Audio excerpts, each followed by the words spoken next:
I should have stopped reading the planner. I didn't.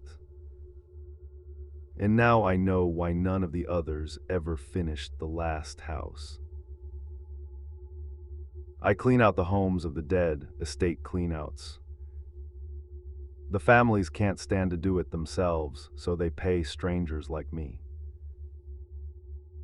It's gig work, an app pings an address, a lockbox code, a deadline. You empty the rooms, you don't ask questions. Denny trained me, a big quiet man, paint always under his nails, humming songs with no name.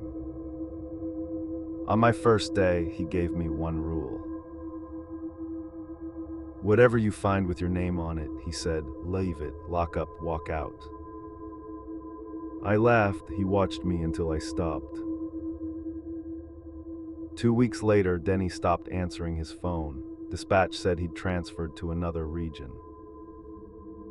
I should have asked why a company with other regions only ever sent me deeper into this one. The work is lonely in a way that settles in your chest and stays. You hold a stranger's entire life in your hands, and then in garbage bags. Photographs nobody claimed, pill bottles, a wedding dress hung in a closet for 40 years. You learn how quietly a person can disappear. I got good at not feeling it. I worked fast. I didn't read the letters. I never kept a thing. The rules kept me clean. Then the app pinged an address on Holloway Road. A recluse, it said, dead 3 weeks before a neighbor noticed the smell.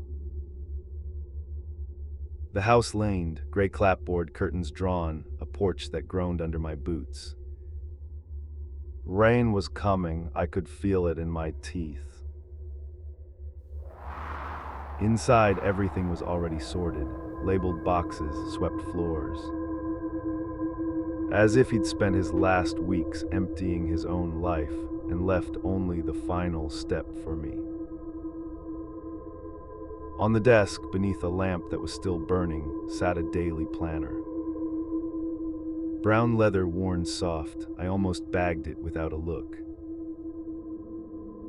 The lamp stopped me, 3 weeks dead and the bulb still on.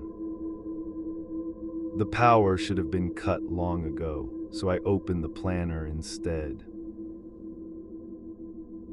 It was my handwriting, my loops, my crossed sevens, the way I never quite close my A's. Page after page of it, and the dates hadn't happened yet. I went very still. The rain began against the glass, soft at first. I told myself someone had copied my hand, a trick, a prank. I needed it to be a trick because the other answer was one I couldn't hold and stay standing. But you know your own writing the way you know your face in the dark. It was mine, I had simply never written it. Each entry was an address and a time. Tuesday, 41 Pinecrest, 9 a.m. The address meant nothing to me. I closed the book and drove home. That night the app pinged, a new cleanout, 41 Pinecrest, Tuesday, 9 in the morning. My hand went cold around the phone. I sat with it a long time. I wanted dispatch to be random. I wanted to be tired, mistaken, anything but right. None of the things I told myself slowed my hands. On Tuesday I went, I did the job, I always did the job. On the kitchen counter of that house sat another planner, brown leather, my handwriting. The same entries, but everyone had moved a single day forward. That was when the knocking started. 3 knocks on the front door, slow, patient. I was alone in a dead man's house, and the road outside was empty. I didn't open it. I stood in that kitchen and counted my own heartbeat until the knocking stopped. 3 knocks, then silence, then I made myself leave. The next address was real too, and the one after it. Each house held a planner. Each planner knew one more day than I did. At first it was only addresses, then the entries began to describe me. She wears the gray coat today. She is beginning to understand. I read that standing in a stranger's living room, and the floor seemed to tilt. I was wearing the gray coat. I looked down at my own sleeve and felt something in me go quiet and cold, the way an animal goes still when it knows it is being watched. I went home. I didn't sleep. I sat with every light burning. And somewhere past 2 in the morning, 3 knocks came at my own door. 3 knocks, slow, patient. I live on the 4th floor. The hallway camera showed an empty corridor, just my door, and the sound of someone waiting behind it. At dawn, I drove back to Holloway Road, the first house. I needed to see the first planner again. I needed it to be wrong. The lamp was still burning. The planner lay open to a page I hadn't reached. And there, in my own handwriting, was Denny's name. The breath went out of me, and I knew before I read another word. Denny finished his last house. He read his own name. He answered the door. Beneath it, a date, the exact day he stopped answering his phone. I understood then why I was never transferred. There is no other region. There's only the next house and the next until the last one. Denny hadn't left. He had arrived. I called dispatch. A recording answered in a voice almost like a person's. It thanked me for my service and began to list the homes I had completed. It read them in order, every house I had cleared, and at the end of the list, it read my own address. Scheduled, it said, pending. I stood in the doorway and could not feel my hands. The list had a slot for me, and it always had. The rain was coming down hard now, thunder behind it. I sat in my car and couldn't make myself move. The wipers kept time back and forth like a clock counting down.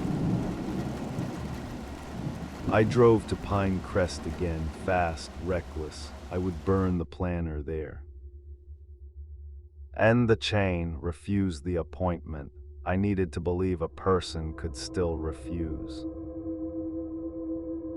But the house was already empty, cleared, swept. Labeled boxes by the door in my own handwriting, packed by hands that were mine and were not mine. On the bare counter, one planner remained. I opened it to today's date. The entry was longer than the rest. It described this exact moment, the one I was standing in. She reads this in the empty kitchen. She finally believes. She still thinks driving home will save her. My mouth went dry. The keys shook in my fist. I dropped the book and ran. I told myself I'd just keep driving. Leave the state, never claim another house. For a few seconds, I almost believed it. But the planner had said that too. It had written my escape before I thought of it. Every refusal I had was already on the page, waiting for me to catch up. I got in the car. I didn't drive home. I drove the other way toward the highway, toward anywhere else. The rain swallowed the road ahead. My phone pinged a new cleanout. I didn't look at it. I already knew the address. I had lived there 9 years. The deadline was tonight. I drove until the gas ran low and the towns ran out, until I was somewhere with no name, on a black country road I had never seen. And there was a house, of course there was. Gray clapboard, curtains drawn, a porch that groaned. Leaning toward the road, the way a thing leans when it has waited a long time.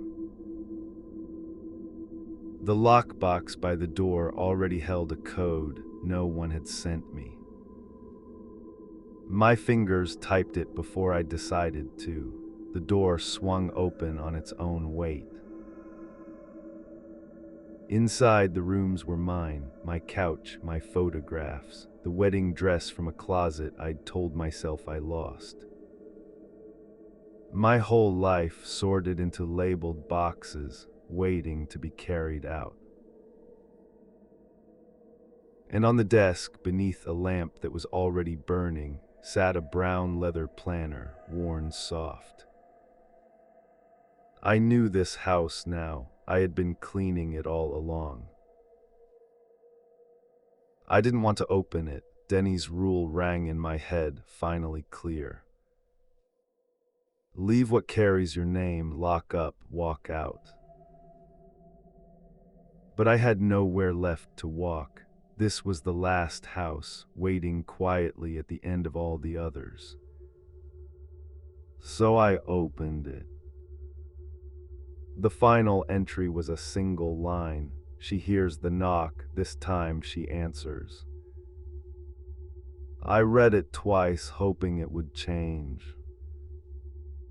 The lamp hummed, the rain stopped all at once. 3 knocks came at the door, slow, patient. The same knock from every house, from my own hallway, from the night Denny went silent. It had always been the same door.